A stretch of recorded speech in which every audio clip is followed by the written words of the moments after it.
سورۃ الاحزاب کی آیت نمبر 69۔ الحمدللہ وکفی وسلام علی عبادہ الذین اصطفی خصوصا علی سید الرسل وخاتم الانبیاء وعلى آلہ واصحابہ الاتقیاء۔ اما بعد فاعوذ باللہ من الشیطان الرجیم بسم اللہ الرحمن الرحیم۔ یا ایہا الذین آمنوا لا تکونوا کالذین آذوا موسیٰ فبرأہ اللہ مما قالوا وکان عند اللہ وجیہا۔ یا ایہا الذین آمنوا اتقوا اللہ وقولوا قولا سدیدا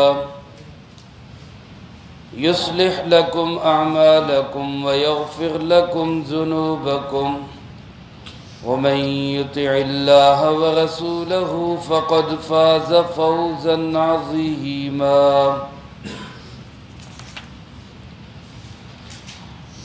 یا ایہا الذین آمنوا،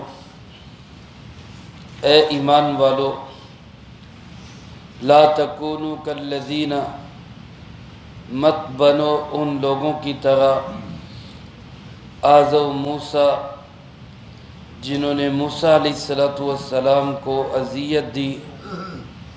فبرأہ اللہ مما قالوا، اللہ پاک نے بری قرار دے دیا ان کو اس بات سے جو وہ کہتے تھے۔ وَكَانَ عِندَ اللَّهِ وَجِيهًا، اور وہ موسیٰ علیہ السلام اللہ کے نزدیک بڑے ہی عزت والے ہیں۔ یا ایہا الذین آمنوا اتقوا اللہ، اے ایمان والو اللہ سے ڈرتے رہو۔ وقولوا قولا سدیدا، اور بات کہو سیدھی بات۔ یصلح لکم اعمالکم، وہ سنوار دے گا تمہارے اعمال کو بھی۔ وَيَغْفِرْ لَكُمْ ذُنُوبَكُمْ، اور بخش دے گا تمہارے گناہوں کو بھی۔ وَمَن يُطِعِ اللَّهَ وَرَسُولَهُ، اور جس نے بات مانی اللہ کی اور اس کے رسول حضرت محمد صلی اللہ علیہ وسلم کی، فَقَدْ فَازَ فَوْزًا عَظِيمًا، یقیناً وہ بہت بڑی کامیابی کو حاصل کر گیا۔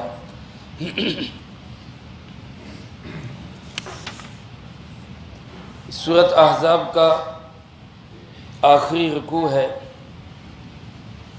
پوری سورۃ مبارکہ کا مرکزی موضوع اور مضمون پیارے آقا جناب محمد کریم خاتم النبیین صلی اللہ علیہ وسلم کو ہر طرح کی ذہنی، جسمانی، روحانی تکالیف سے بچانا، ہمارے کسی عمل سے، کسی بات سے، کسی قول سے، کسی رویے اور انداز سے رسول اللہ صلی اللہ علیہ وسلم کو اذیت اور تکلیف نہ ہو، یہ اس سورۃ مبارکہ کا مرکزی موضوع اور مضمون ہے۔ اسی بات کو اللہ پاک نے اس آخری رکوع میں اس انداز سے بیان فرمایا۔ اے ایمان والو، یہ مجھے اور آپ کو سب کو خطاب ہے، سب ایمان والوں کو خطاب ہے۔ اور جس وقت قرآن کریم میں یہ کہا جائے یا ایہا الذین آمنوا، تو ہمیں یہ سمجھنا چاہیے کہ اللہ پاک نے میرا نام لے کے مجھے مخاطب کیا ہے۔ اللہ نے اپنی توفیق سے ہمیں ایمان دیا ہے۔ ہم مومن اپنی مرضی سے نہیں ہیں، ہمیں مومن کس نے بنایا؟ اللہ تعالیٰ نے بنایا۔ اللہ ایمان کی سلامتی کے ساتھ موت نصیب فرمائے۔ اس ایمان کی یہ برکت ہے، اس ایمان کی یہ نعمت ہے کہ ہم اس قابل ہو گئے کہ اللہ ہمیں مخاطب کر رہے ہیں۔ یا ایہا الذین آمنوا، اے ایمان والو۔ حضرت عبداللہ ابن مسعود رضی اللہ تعالیٰ عنہ فرماتے ہیں قرآن کریم میں جہاں آئے یا ایہا الذین آمنوا، تو ایمان والے کو اس طرح متوجہ ہو جانا چاہیے، اس طرح کان لگا لینے چاہیے کہ جیسے اللہ نے اس کا نام لے کے اس کو بلایا۔ اے ایمان والے، اب ہم سنتے ہیں کہ اللہ پاک ہمیں کیا کہنا چاہتے۔ جی اللہ جی فرمائیے، متوجہ ہو کے سنتے۔ اللہ پاک فرماتے لا تکونوا کالذین آذوا موسیٰ، ان لوگوں کی طرح مت بنو جنہوں نے موسیٰ علیہ السلام کو ستایا تھا۔ جیسے موسیٰ علیہ السلام کو لوگوں نے ستایا، اذیت دی، تکلیفیں دی، پریشان کیا ذہنی اور جسمانی طور پر، تو تم لوگ ان کی طرح مت بننا۔ میرے محبوب جناب محمد کریم خاتم النبیین صلی اللہ علیہ وسلم کو ہرگز ہرگز مت ستانا، ان کو تنگ نہ کرنا۔ میرے محترم دوستو، حضرات صحابہ کرام رضی اللہ تعالی عنہم اجمعین، یا امت میں سے آج تک کسی ایمان والے نے جان بوجھ کر ایسا کوئی عمل نہیں کیا جو رسول اللہ صلی اللہ علیہ وسلم کے لیے ستانے کا باعث بنا۔ کسی نے نہیں کیا، کیونکہ اگر کوئی کرے گا جان بوجھ کے تو وہ مومن نہیں رہے گا، وہ ایمان والا نہیں رہے گا۔ لیکن کافروں نے، منافقوں نے، اور بالخصوص کافروں منافقوں میں سے بھی ان لوگوں نے کہ جن کا نسب ثابت نہیں ہے، جو حرامی النسب ہیں، انہوں نے اس زمانے میں بھی نبی پاک صلی اللہ علیہ وسلم کو جان بوجھ کے ستایا۔ وہ آج بھی آپ صلی اللہ علیہ وسلم کو جان بوجھ کے تنگ کر رہے اور ستا رہے۔ حلالی نے کبھی کسی نے نہیں آپ کے متعلق کچھ کہا، چاہے وہ کافر ہی ہو۔ حدیث پاک میں آتا ہے سورۃ قلم کی تفسیر میں، سورۃ قلم میں اللہ پاک نے ایک شخص کا ذکر کیا ہے جس نے آپ صلی اللہ علیہ وسلم کو مجنون کہا تھا، پاگل ہے، دیوانہ ہے، نعوذ باللہ من ذالک۔ اس نے ایک دفعہ مجنون کا، اللہ پاک نے قرآن کریم میں اس کی 10 برائیاں بیان کی، عتل اخیر میں آ کے اللہ پاک نے فرمایا عتل بعد ذالک زنیم، ان ساری برائیوں کے بعد یہ شخص حرام زادہ بھی ہے، حلال زادہ نہیں ہے۔ جب یہ آیت اتری تو کہتے کہ وہ شخص اپنی ماں کے پاس گیا اور اس نے جا کے ماں سے کہا کہ محمد صلی اللہ علیہ وسلم کے قرآن میں مجھے حرام زادہ کہا گیا ہے، تو مجھے صحیح بتا کہ میرا باپ کون ہے۔ تو اس کی ماں نے اقرار اور اعتراف کیا کہ تیرا باپ وہ نہیں جس کا نام تیرے ساتھ لگا ہوا ہے، تیرا باپ کوئی اور ہے۔ تو ثابت ہوا کہ پہلے دن سے لے کر آج تک دنیا میں کوئی انسان ایسا نہیں آیا کہ جس کا نسب حلال کا ہو اور اس نے رسول اللہ صلی اللہ علیہ وسلم کو گالی دی۔ اختلاف کرنا الگ چیز ہے، مخالفت کرنا الگ چیز ہے، توہین کرنا اور گالی دینا یہ دنیا میں کسی حلال زادے نے نہیں کیا، جب بھی کیا ہے تو کسی حرام زادے نے ہی کیا۔ اور یہ بات آج میرے دوستو اور زیادہ نکھر کے سامنے آئی کہ دنیا کے بیشتر ممالک میں جو کہ رسول اللہ صلی اللہ علیہ وسلم کو ماننے والے نہیں ہیں، لیکن اس کے باوجود توہین میں سب سے آگے وہ فرانس نکلا ہوا۔ اور آپ نیٹ پہ سرچ کر کے دیکھ لیں کہ کون سا ملک ہے جس میں سب سے زیادہ بچے حرام زادے پیدا ہوتے ہیں، بغیر باپ کے، بغیر ثابت النسب ہیں، تو آپ کو جواب آئے گا کہ وہ ملک فرانس ہے۔ تو میرے محترم دوستو، رسول اللہ صلی اللہ علیہ وسلم کو جان بوجھ کے تکلیف دینا، اذیت دینا، پریشان کرنا یہ مومن کا کام نہیں، بلکہ یہ کسی حلال زادے کا بھی کام نہیں۔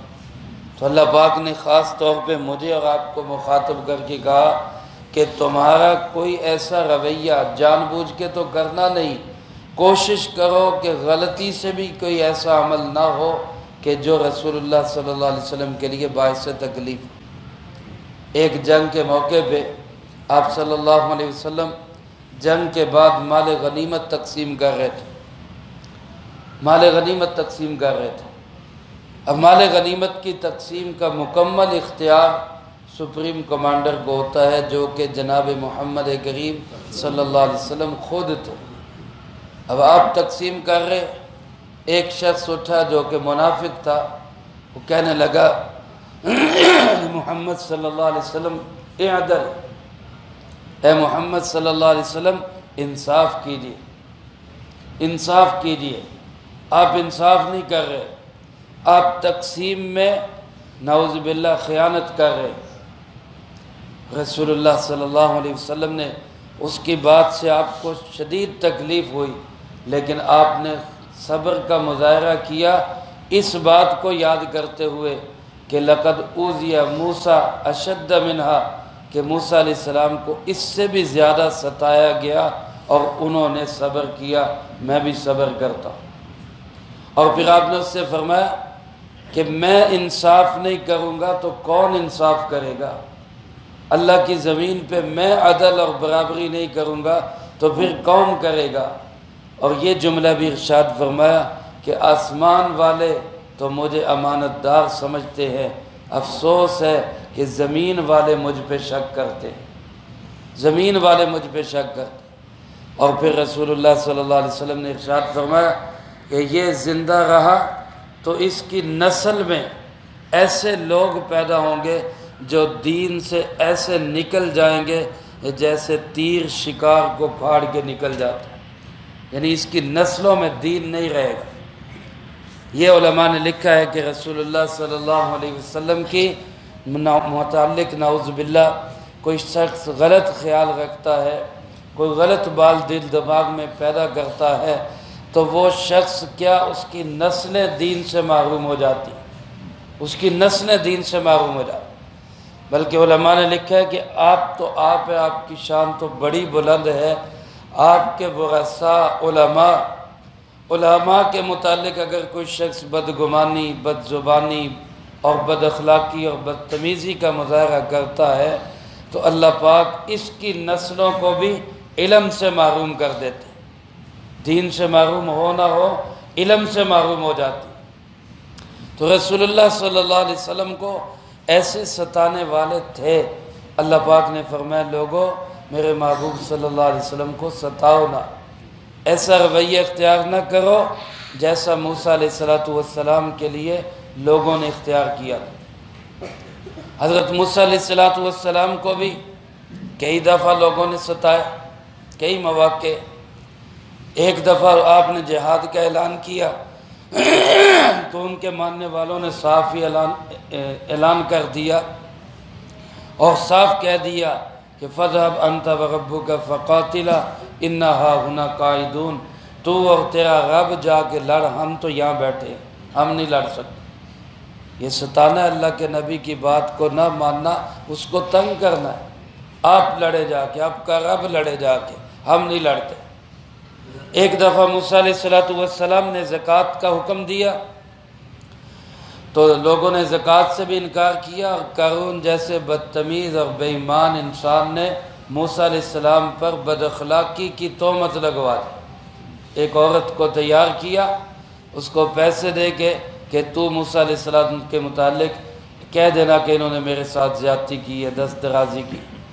موسیٰ علیہ السلام پہ اس نے الزام لگایا، لیکن جب موسیٰ علیہ السلام نے اس کو قسم دے کے پوچھا، اللہ کی قسم اٹھا کے کہے تو سچ کہہ رہی، اس پہ ایسا رعب اور ہیبت طاری ہوئی، وہ کپ کپانے لگی اور اس نے اعتراف کیا کہ میں نے ایسی کوئی حرکت نہیں ہوئی، اس نے مجھے پیسے دے کے تیار کیا، اس نے مجھے الزام لگانے کا کہا تھا۔ تب موسیٰ علیہ السلام نے کہا یا اللہ میری برداشت جواب دے گئی، اس کو زمین میں غرق کر دے۔ اللہ پاک نے فرمایا موسیٰ زمین کا کنٹرول تیرے پاس، حکم دے اس کو ابھی نگل جائے۔ تو پھر قارون جو موسیٰ علیہ السلام کا عزیز بھی تھا، رشتہ دار بھی تھا، بعض نے لکھا چچا زاد بھائی تھا، وہ موسیٰ علیہ السلام پہ بدتمیزی، بدگمانی، الزام اور تہمت کی وجہ سے زمین میں دھنسا دیا گیا۔ میرے محترم دوستو، اللہ کے نبیوں کو ستانا یا نبیوں کے ورثاء کو ستانا، اللہ پاک نے فرمایا نا، حدیث قدسی ہے من عادى لی ولی فقد آذنتہ بالحرب، جو میرے ولی سے دشمنی رکھتا ہے میرا اس کے ساتھ اعلان جنگ ہے۔ اللہ فرماتے میرا اس کے ساتھ اعلان جنگ ہے۔ ایک موقع پہ یہاں علماء نے ایک قصہ لکھا ہے، بخاری شریف میں موجود ہے، حدیث پاک میں رسول اللہ صلی اللہ علیہ وسلم نے خود ارشاد فرمایا اسی آیت کی تفسیر میں کہ موسیٰ علیہ السلام کو لوگوں نے کیسے ستایا۔ تو حدیث پاک میں آتا ہے کہ موسیٰ علیہ السلام بڑے ہی باحیا انسان تھے، اور اللہ کے سارے نبی حیا والے ہوتے ہیں۔ اللہ کے سارے نبی کیا ہوتے ہیں؟ سارے بولو کیا ہوتے ہیں؟ حیا والے۔ اللہ ہمیں بھی حیا نصیب فرمائے۔ حضرت موسیٰ علیہ السلام بھی بڑے ہی باحیا انسان تھے۔ موسیٰ علیہ السلام کے زمانے میں لوگوں کی عادت تھی کہ مرد سب کے سامنے غسل کرتے تھے، مکمل جسم ننگا کر کے برہنہ ہو کے سب کے سامنے غسل کرتے۔ موسیٰ علیہ السلام ان کو منع بھی کرتے، لیکن خود اپنا عمل یہ تھا کہ موسیٰ علیہ السلام ایک سائیڈ پہ جا کے دریا پہ یا جہاں نہانا ہوتا لوگوں سے دور ہٹ کے وہاں جا کے غسل کیا کرتے تاکہ کسی کی نظر نہ پڑے۔ تو لوگوں نے یہ کہنا شروع کر دیا کہ موسیٰ علیہ السلام کے جسم کے اندر کوئی بیماری ہے۔ بعض نے اس کا نام ادرا لکھا ہے، بعض نے کہا برس، جیسے یہ پھلبیری ہوتی ہے، کہ جسم کے اندر کوئی بیماری ہے، اس لیے یہ سب کے سامنے جسم نہیں کھولتے، یہ دور جا کے نہاتے۔ اللہ کے نبی جتنے بھی دنیا میں تشریف لائے میرے بھائیوں، سب کے سب روحانی اعتبار سے تو تمام گندگیوں سے پاک ہوتے ہی تھے، جسمانی اعتبار سے بھی تمام عیبوں سے پاک ہوتے تھے۔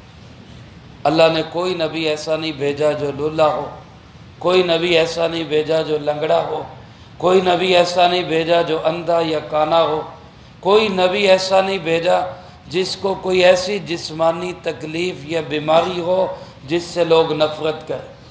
کوئی نبی ایسا نہیں آیا۔ سارے نبی جسمانی اعتبار سے ہر قسم کے عیب سے بالکل پاک، بلکہ اللہ کے سانچوں میں سب سے زیادہ خوبصورت جسم اور شکل و صورت والے ہوتے تھے، انتہائی حسین و جمیل ہوتے تھے۔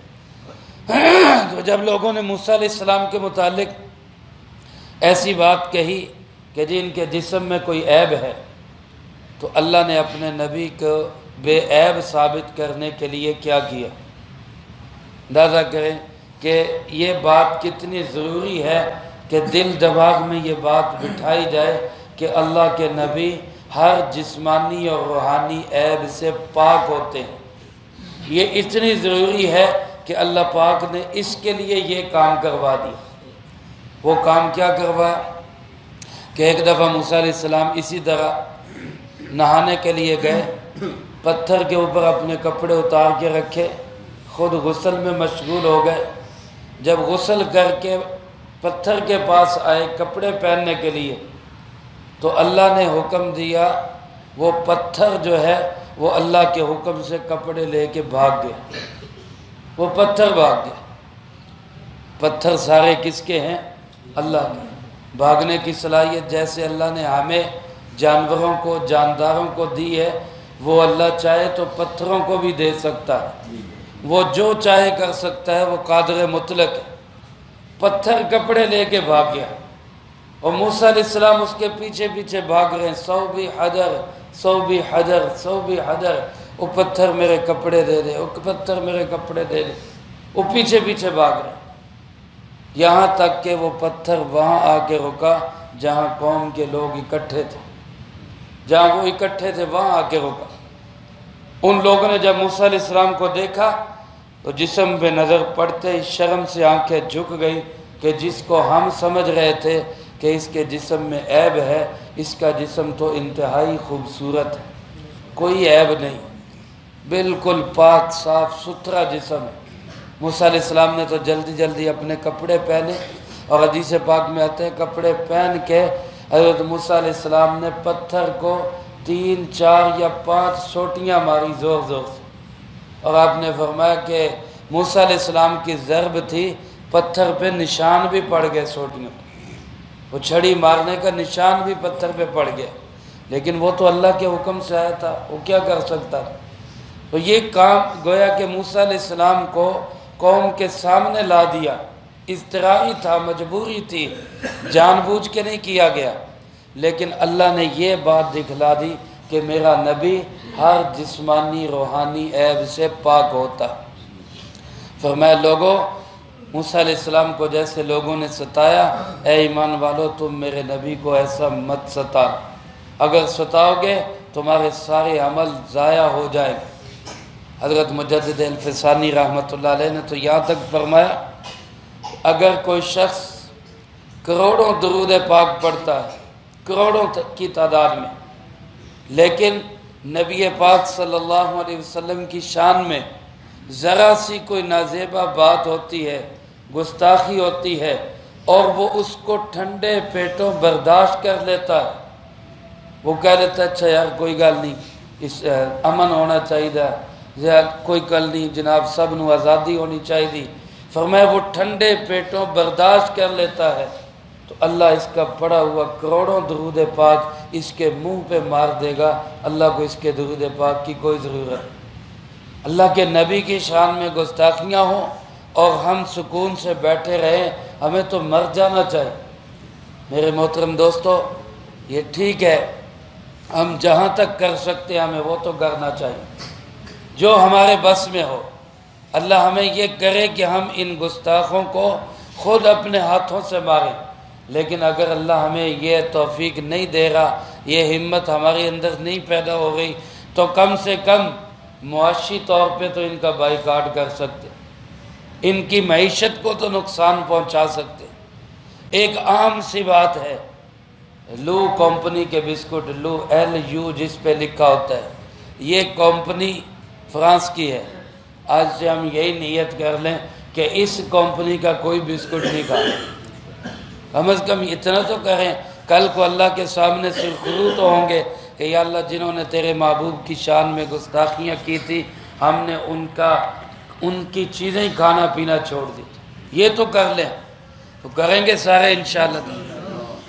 اللہ پاک ارشاد فرماتے ہیں، اللہ نے فبرأہ اللہ مما قالوا، لوگ جو باتیں کرتے تھے اللہ نے موسیٰ علیہ السلام کو اس سے بالکل بری ثابت کر دیا۔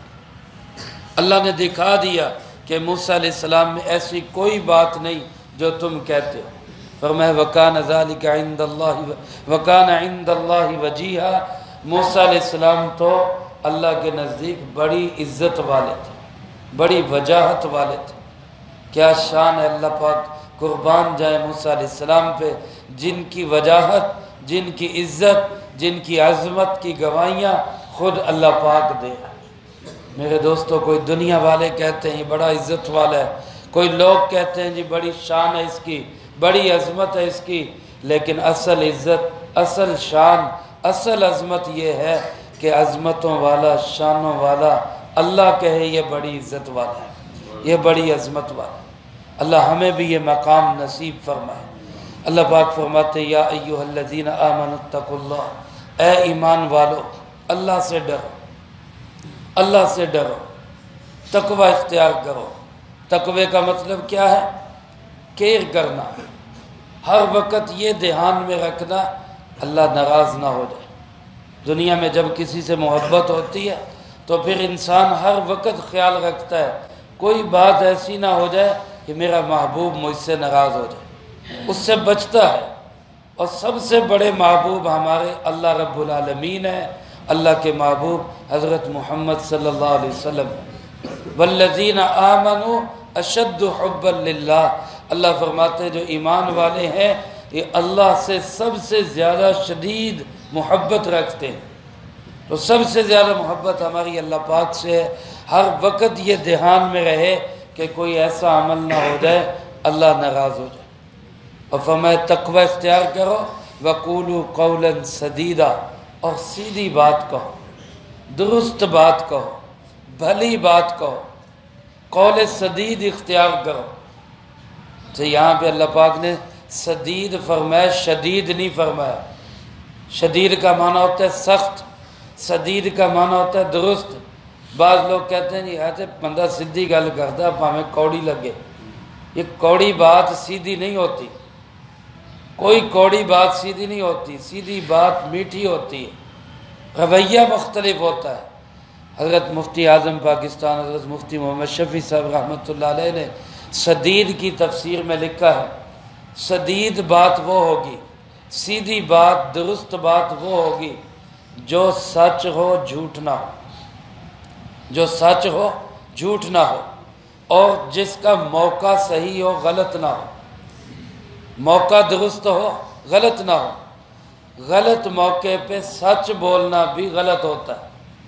حضرت شیخ سعدی رحمۃ اللہ علیہ نے پھر لکھا ہے نا کہ وہ جھوٹ جو صلح کرائے اس سچ سے بہتر ہے جو لڑائی کرائے۔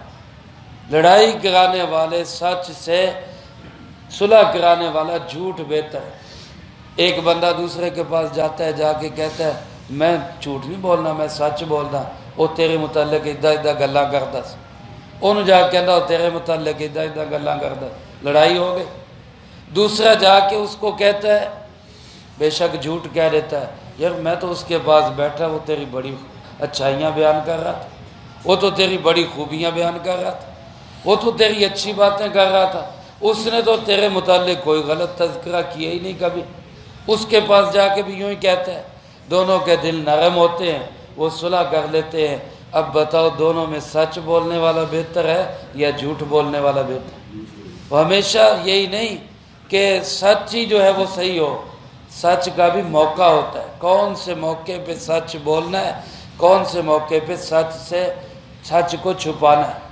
یہ جب ہم اہل اللہ کی صحبت میں بیٹھیں گے، اللہ والوں کی صحبت اختیار کریں گے، وہ ہمیں بتائیں گے کہ موقع کون سا ہے۔ تو پہلی بات یہ کہ بات سچ ہو جھوٹ نہ ہو، دوسری بات یہ کہ موقع درست ہو غلط نہ ہو، اور تیسری بات یہ کہ بات دل خراش نہ ہو، نرم ہو، نرم بات ہو، دل کو چیر دینے والی بات نہ ہو۔ کہتے جی سیدھی گل کرنی، پاویں کسی نے چنگی لگے پاویں ماڑی، بھئی وہ کیا سیدھی بات ہے جو اگلے کا دل چیر کے رکھ دے۔ بعض باتیں ایسی ہوتی ہیں کہ ان کے زخم نہیں بھرتے۔ حضرت علی کرم اللہ وجہ ارشاد فرماتے ہیں، جراحات السنان لہلتیام ولا یلتام ما جرح اللسان، فرماتے ہیں کہ تیر و تلوار کے زخم تو بھر جاتے ہیں، لیکن جو زبان کے زخم ہوتے ہیں یہ کبھی نہیں بھرتے۔ جو زبان کی باتیں ہوتی ہیں، جو دل چیر دینے والی باتیں ہوتی ہیں، یہ کبھی نہیں بھرتی۔ اس لیے میرے محترم دوستو، یہ نہیں کہ ہم سیدھی بات کا مطلب یہ سمجھیں کہ اگلے کو لٹھ مار دیں۔ بات درست کرنی چاہیے، دھوکہ نہیں دینا چاہیے، گول مول بات نہیں کرنی چاہیے، ٹرکھانے والی بات نہیں کرنی چاہیے، لیکن اس کا یہ مطلب بھی نہیں کہ ایسی بات کریں جو اگلے کے دل کو چیر کے رکھ دے۔ تو تین چیزیں میں نے ذکر کی ہیں، بات سچ ہو جھوٹ نہ ہو، موقع درست ہو غلط نہ ہو، بات نرم ہو دل خراش نہ ہو، دل چیرنے والی نہ ہو۔ اس بات کو کیا کہیں گے؟ یہ ہے سدید۔ اب اس کا فائدہ کیا ہوگا؟ جب انسان سیدھی بات کرے گا، صاف بات کرے گا، فائدہ کیا ہوگا؟ دو فائدے اللہ پاک نے بتائے۔ پہلا فائدہ یہ بتایا، یصلح لکم اعمالکم، تمہارے اعمال سنوار دے گا، تمہارے کام بنا دے گا۔ بعض حضرات فرماتے اس کام بنا دینے سے مراد آخرت میں تمہارے اعمال کا صحیح بدلہ ملے گا، لیکن حضرت شاہ عبد القادر رحمۃ اللہ علیہ فرماتے ہیں کہ یہ آخرت کی بات بھی ہے اور دنیا کی بات بھی ہے۔ جو بندہ سیدھی بات کرتا ہے اس کے دنیا کے کام بھی اللہ سیدھے کر دیتا ہے۔ یہ دنیا کی بات بھی ہے۔ تجارت کے اندر اگر کوئی بندہ اس چیز کو اپنا لے کہ میں نے صاف سیدھی بات کرنی ہے، جھوٹ نہیں بولنا، میں نے صحیح بات کرنی ہے، تو اللہ اس کی دنیا کے کام بھی سیدھے کر دے۔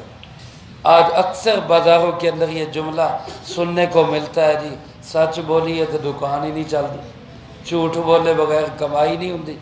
بڑا خطرناک جملہ ہے۔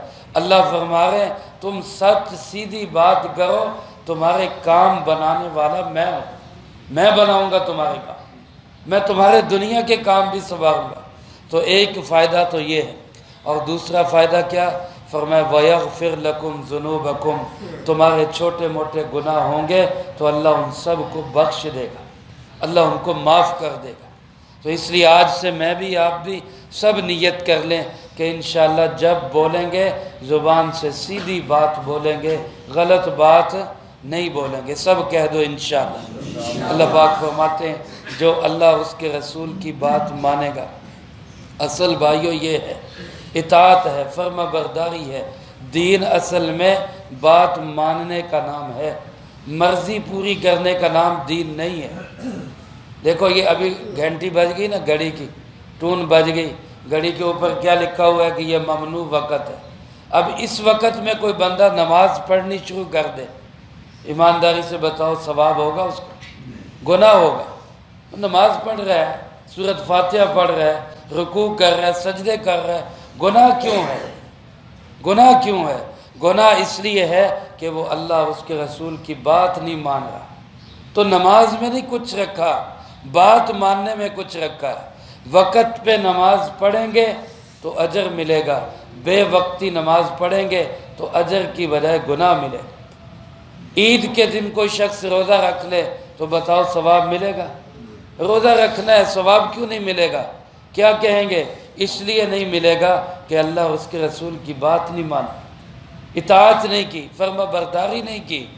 میرے بھائیو، دین خواہشیں پوری کرنے کا نام نہیں، رسمیں پوری کرنے کا نام نہیں ہے، رواج پورے کرنے کا نام نہیں ہے، جو دل میں آیا وہ کر لینے کا نام دین نہیں ہے۔ دین تو اللہ اس کے رسول کی بات ماننے کا نام دین ہے۔ وہ کہیں گے یہ کرو تو کریں گے، وہ کہیں گے نہ کرو تو نہیں کریں گے۔ جہاں کہا وہاں کرنا ثواب ہے، جہاں روک دیا وہاں رکنا ثواب ہے، وہاں رکنا دین ہے۔ یہ اگر پوائنٹ ہمیں سمجھ آ جائے تو معاشرے میں پھیلی ہوئی جتنی بدعات ہیں، جتنی ہماری خود ساختہ نیکیاں ہیں جو ہم نے خود بنائی ہوئی ہیں، وہ ساری کی ساری ختم ہو جائیں۔ اللہ ہمیں اس پہ لے آئے، ہم اللہ اس کے رسول کی بات ماننے والے بن جائیں۔ اللہ فرماتے جس نے اللہ اس کے رسول کی بات کو مانا فقد فاز فوزا عظیما، یہ بڑی کامیابی کو پا گیا، اس نے بڑی کامیابی حاصل کر لی۔ ہم نے یہ بڑی کامیابی حاصل کرنی ہے۔ یہ بڑی کامیابی کیسے ملے گی؟ اللہ اس کے رسول کی بات ماننے سے۔ سارے بولو کیسے کامیابی ملے گی؟ اللہ اس کے رسول کی بات ماننے سے۔